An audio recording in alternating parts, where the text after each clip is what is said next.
سورہ کاف کی آیت نمبر 80 اور 81 کا ترجمہ تفسیر پڑھنے سننے کی سعادت حاصل کریں گے۔ اعوذ باللہ من الشیطان الرجیم، بسم اللہ الرحمن الرحیم۔ وَأَمَّا الْغُلَامُ فَكَانَ أَبَوَاهُ مُؤْمِنَيْنِ فَخَشِينَا أَن يُرْهِقَهُمَا طُغْيَانًا وَكُفْرًا فَأَرَدْنَا أَن يُبَدِّلَهُمَا رَبُّهُمَا خَيْرًا مِّنْهُ زَكَاةً وَأَقْرَبَ رُحْمًا۔ ترجمہ کنز العرفان۔ اور وہ جو لڑکا تھا اس کے ماں باپ مسلمان تھے، تو ہمیں ڈر ہوا کہ وہ لڑکا انہیں بھی سرکشی اور کفر میں ڈال دے گا، تو ہم نے چاہا کہ ان کا رب انہیں پاکیزگی میں سے بہتر اور حسن سلوک اور رحمت و شفقت میں زیادہ مہربان عطا کر دے۔ اب حضرت خضر علیہ السلام نے جو ایک بچے کو قتل کیا تھا، اس کی وجہ اور حکمت حضرت موسیٰ علیہ السلام سے بیان کر رہے ہیں۔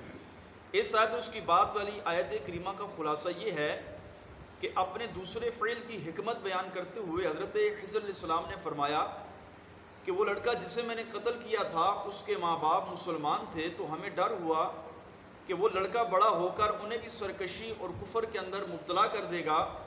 اور وہ اس لڑکے کی محبت میں اپنے دین سے پھر جائیں گے، گمراہ ہو جائیں گے۔ تو اس لیے ہم نے چاہا کہ ان کا رب اس لڑکے سے بہتر، گناہوں اور نجاستوں سے پاک اور ستھرا اور پہلے سے زیادہ اچھا لڑکا انہیں عطا فرمائے، جو والدین کے ساتھ ادب سے پیش آئے، ان سے حسن سلوک کرے اور ان کی بے ادبی سے بچے اور ان سے دلی محبت کرے۔ فرماتے ہیں یاد رکھیں حضرت خضر علیہ السلام کا یہ اندیشہ اس سبب سے تھا کہ وہ اللہ تبارک و تعالیٰ کی خبر دینے کی وجہ سے اس لڑکے کے باطنی حال کو جانتے تھے۔ چونکہ آپ اللہ کے نبی تھے، تو نبی پر وحی کے ذریعے اللہ تعالیٰ کی بارگاہ سے خبریں لائی جاتی ہیں۔ مسلم شریف کی روایت ہے، حضرت ابی بن کعب فرماتے ہیں نبی پاک علیہ السلام نے فرمایا، جس لڑکے کو حضرت خضر علیہ السلام نے قتل کر دیا تھا وہ کافر ہی پیدا ہوا تھا، اگر زندہ رہتا تو اپنے ماں باپ کو بھی کفر اور سرکشی کے اندر مبتلا کر دیتا۔ تو اس لیے چاہیے، حدیث پاک کے اندر بھی جو ہے ہمیں عافیت کے ساتھ اولاد مانگنے کی ترغیب بھی ارشاد فرمائی گئی ہے۔ امیر اہل سنت دامت برکاتہم العالیہ ارشاد فرماتے ہیں، لوگ دعاؤں کا تو کہتے ہیں لیکن یہ کہ ہماری اولاد نہیں ہوتی، دعا کریں اولاد ہو جائے، یہ کوئی بھی نہیں کہتا کہ دعا کریں اللہ تعالیٰ مجھے نیک اولاد عطا فرمائے۔ تو یاد رکھیں، نیک اولاد ہی اللہ تعالیٰ کی نعمت ہوتی ہے، سرکش اور نافرمان اولاد اللہ تعالیٰ کی نعمت نہیں بلکہ اللہ تعالیٰ کی طرف سے آزمائش ہوتی ہے۔ تو جب بھی بندہ دعا مانگے اپنی اولاد کے لیے تو نیک اولاد مانگتا رہے اللہ تعالیٰ کی بارگاہ سے، اور نیک اولاد مانگنے ہی کا اگلوں کو کہا جائے کہ آپ دعا فرمائیں اللہ تعالیٰ مجھے نیک اولاد عطا فرمائے، کہ نیک اولاد اللہ تعالیٰ کی نعمت ہے اور سرکش اولاد اللہ تعالیٰ کی طرف سے آزمائش ہے۔ اور یہ بات بھی یاد رکھیں، فرماتے ہیں اگر ہمارے زمانے میں کوئی ولی کسی کے باطنی حال پر مطلع ہو جائے، اور اگر یہ کوئی ولی جان لے کہ کسی شخص کے بارے میں کہ یہ آگے جا کر کفر کرے گا، تو فرمایا ولی کے کہنے پر کسی کو بھی قتل نہیں کیا جائے گا۔ اور امام سبکی رحمۃ اللہ تعالی علیہ فرماتے ہیں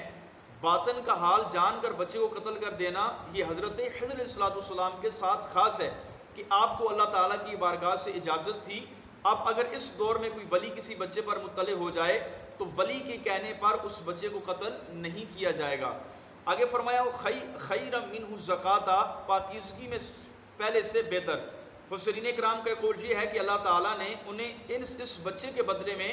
ان والدین کو ایک مسلمان لڑکا عطا کیا، اور ایک قول یہ ہے کہ اللہ تعالیٰ نے انہیں ایک بیٹی عطا کی جو ایک نبی علیہ السلام کے نکاح میں آئیں، اور اس نبی سے پیدا ہوئے جن کے ہاتھ پر اللہ تعالیٰ نے